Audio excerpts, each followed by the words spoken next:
அனைவருக்கும் வணக்கம். Welcome back to mylanji.com. இன்றைக்கி நம்ம வீடியோவில் ப்ரெக்னென்சி பற்றி டாக்டர்ஸ் கிட்ட பெண்கள் கேட்க சங்கடப்படக்கூடிய விஷயத்தை பற்றி தான் பார்க்க போகிறோம். நம்ம வந்து ப்ரெக்னென்சி கன்ஃபார்ம் பண்ணதையுமே வந்து 45 டேஸில் பார்த்துட்டு ப்ரெக்னென்சி கிட் வச்சு செக் பண்ணிவிட்டு டாக்டர்ஸ் கிட்ட போவோம். போகிறப்பயே நம்ம வந்து என்னென்ன டவுட்லாம் இருக்கோ அதை வந்து நோட் பண்ணி வச்சுட்டு போய்க்கிறது ரொம்ப ரொம்ப பெட்டராக இருக்கும். இயர்லி ப்ரெக்னென்சிலையும் சரி, இல்லை வந்து செகண்ட் செமஸ்டர்லேயும் சரி, அதே மாதிரி லாஸ்ட் டெலிவரி ஆக போகிற அந்த தேர்ட் ட்ரைமஸ்டர்லேயும் சரி, நம்ம வந்து என்னென்ன டவுட்லாம் நமக்கு தோணுதோ சங்கடப்படாமல் எல்லாத்தையும் நம்ம கேட்டணும். பக்கத்தில் இருக்கிறவங்ககிட்ட அப்படி இப்படின்னு கேட்டால் நமக்கு கன்ஃபியூஸ் தான் ஆகும். சில டைம் நீங்கள் யூடியூப்பில் பார்த்தாலே வந்து கன்ஃபியூஸ் தான் ஆகிற மாதிரி இருக்கும். ஒருத்தரோட எக்ஸ்பீரியன்ஸ் தான் சொல்லியிருக்கிறதா இருக்கும். அதனால உங்களுக்கு டாக்டர்கிட்ட செக்கப் போகிறீங்க இல்லையா, உங்களுக்கு என்னென்ன டவுட் இருக்குதோ தாராளமாக சங்கடப்படாமல் கேட்டுக்கலாம். எதுவுமே இப்போ நினச்சிக்க மாட்டாங்க. அவங்க நம்மளை மாதிரி நிறைய பேஷண்ட்ஸை பார்த்துருப்பாங்க இல்லையா, அதனால் அவங்க எதுவும் நினச்சிக்க மாட்டாங்க. ஸோ ப்ரெக்னென்சி பற்றி கேட்கக்கூடிய, உங்களுக்கு சங்கடமாக இருக்கிற மாதிரி கேட்கக்கூடிய சில விஷயங்களை நான் வந்து என்னென்ன அப்படிங்கிறத பற்றி ஷேர் பண்ணுறேன். ஃபர்ஸ்ட் ஒன் வந்து நம்ம வந்து செக்ஷுவல் கான்டாக்ட் வச்சுக்கலாமா அப்படிங்கிறதா இருக்கும். அதாவது நம்ம ப்ரெக்னெண்ட்டாக இருக்கிற சமயத்தில் வந்து கான்டாக்ட் வச்சுக்கலாமா ஹஸ்பண்ட் கூட அப்படிங்கிற மாதிரி இருக்கும். அதாவது நம்ம வந்து எந்த ட்ரீட்மெண்ட்டும் இல்லாமல் நார்மலாக வந்து ப்ரெக்னென்ட் ஆகிருக்கீங்க அப்படின்னா ஃபஸ்ட்டு 3 மந்த்துக்கு அவாய்ட் பண்ணிவிட்டு செகண்ட் ட்ரைமஸ்டரில் வந்து நம்ம கான்டாக்ட் வச்சுக்கலாம். டெலிவரிக்கு முன்னாடி ஒரு 3 மந்த்ஸ், லாஸ்ட் 3 மந்த் வந்து அவாய்ட் பண்ணிக்கிறது ரொம்ப பெட்டராக இருக்கும்.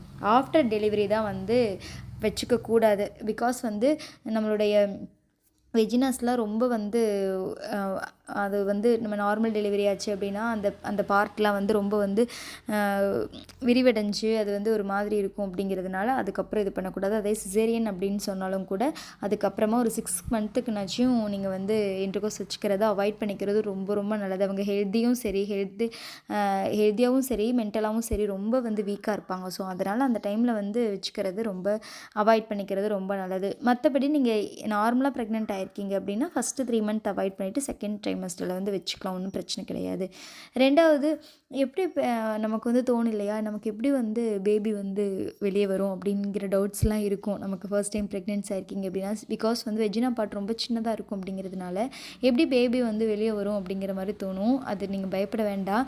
அது டாக்டர்கிட்ட கேட்கலான்னு கூட தோணும். அதுக்கு வந்து என்ன ரீசன் அப்படின்னா, கரெக்டாக டெலிவரி டைமில் வந்து ஆட்டோமேட்டிக்காக வெஜினா வந்து விரிவடைஞ்சு அது ஆட்டோமேட்டிக்காக சேஞ்ச் ஆகிக்கும். நம்ம பாடி வந்து சேஞ்ச் ஆகிக்கும். இடுப்பு எலும்புது. அதனால தான் வந்து ஆண்களோட பெண்களுக்கு வந்து கொஞ்சம் அகன்று இருக்கிற மாதிரி தெரியும். அது எல்லாமே வந்து நமக்கு நேச்சராகவே நமக்கு அந்த ஆட்டோமேட்டிக்காக அது வந்துடும். அதனால் நீங்கள் அதை வச்சு வந்து பயப்பட வேண்டாம். சப்போஸ் வெயிட் அதிகமாக இருந்துச்சு, உங்களோட பேபி வெயிட் ஜாஸ்தியாக இருந்துச்சு அப்படின்னா நார்மல் டெலிவரி இல்லாமல் சிசேரியனுக்கு வந்து டாக்டர் வந்து ப்ரிஃபர் பண்ணுவாங்க. ஸோ பயப்பட தேவை கிடையாது. அடுத்து கேஸ்ட்ரிக் ப்ராப்ளம் இருக்கும். நமக்கு நிறைய ஹார்மோன் பிரச்சனை வரும் ப்ரெக்னென்சியாக இருக்கும். அப்படிங்கிறதுனால கேஸ்ட்ரிக் ப்ராப்ளம், வயிறு ரொம்ப உப்புசமாக இருக்கிற மாதிரி இருக்கும், கேஸ் லீக், வெளியே போகாத மாதிரி இருக்கும், ஒன்றுமே சாப்பிட முடியாமல் பசிக்கிற மாதிரியே இருக்கும், பசி இல்லாத மாதிரியும் சில டைம் இருக்கும். இது எல்லாமே வந்து இந்த ஹார்மோன் ப்ராப்ளம் தான்.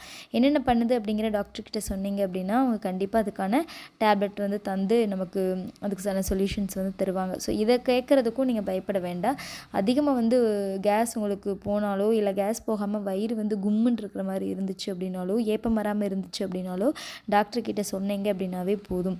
அதுக்கப்புறம் ப்ரெக்னென்ட் ஆகிட்டோம் அப்படின்னா நம்ம வெஜைனால நிறைய டிஸ்சார்ஜஸ் வந்து இருக்கும். சில டைம் வந்து ஒயிட் டிஸ்சார்ஜாக இருக்கும், அதுவே கலர் சேஞ்ச் ஆகி வரும், சில டைம் ஸ்மெல்லோடு வரும். அந்த மாதிரி நிறைய வந்து வித்தியாசங்கள் வந்து இருக்கும். அதுவும் வந்து ப்ரெக்னென்சியில் அது நார்மலான ஒரு விஷயந்தான். அதுவும் வந்து லாஸ்ட் ட்ரைமஸ்டரில் சில டைம் வந்து ரொம்ப யூரின் போகிற மாதிரி இருந்துக்கிட்டே இருக்கிற மாதிரி இருக்கும்.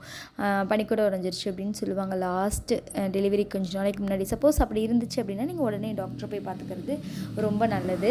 அது மற்றபடி வந்து ஒயிட் டிஸ்சார்ஜ் உங்களுக்கு ரொம்ப எல்லோ கலரோ ரொம்ப ஸ்மெல்லோடு வந்துச்சு அப்படின்னா அது இன்ஃபெக்ஷனோட ப்ராப்ளமாக இருக்கும். ஸோ அதுக்கெல்லாம் வந்து கண்டிப்பாக நீங்கள் டாக்டரை போய் பார்த்துக்கணும். நார்மல் ஒயிட் டிஸ்சார்ஜ் அப்படின்னா நீங்கள் பயப்பட தேவையில்லை. அது வந்து உங்களுடைய ப்ரெக்னென்சியில் வந்து யூரின் போகிறது ஜாஸ்தி போகிற மாதிரி இருக்கும், நம்மளுடைய வெயிட் வந்து இன்க்ரீஸ் ஆகிற மாதிரி இருக்கும். இது எல்லாமே நார்மலான விஷயம் தான்.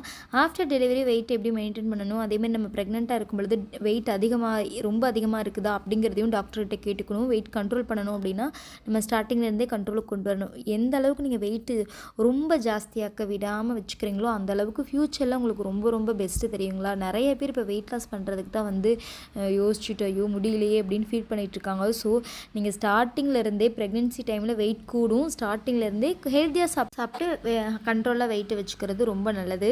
ஏன்னா ரொம்ப வந்து ஃப்யூச்சரில் நம்ம தான் கஷ்டப்படுற மாதிரி இருக்கும். ஸோ அது மட்டும் கண்ட்ரோலாக நீங்கள் பார்த்துக்கோங்க. ரொம்ப ஹாப்பியாக இருங்க, ரொம்ப ரொம்ப சந்தோஷமாக ரிலாக்ஸாக இருங்க. ப்ரெக்னென்சியில் எதுவுமே நடக்காது. அந்த டைமில் தான் ஹார்மோன் சேஞ்சஸ்னால ஸ்ட்ரெஸ் ஆகும் அப்படிங்கிறாங்க. அப்படி இருக்காதீங்க, ஹாப்பியாக இருங்க. தேங்க்யூ.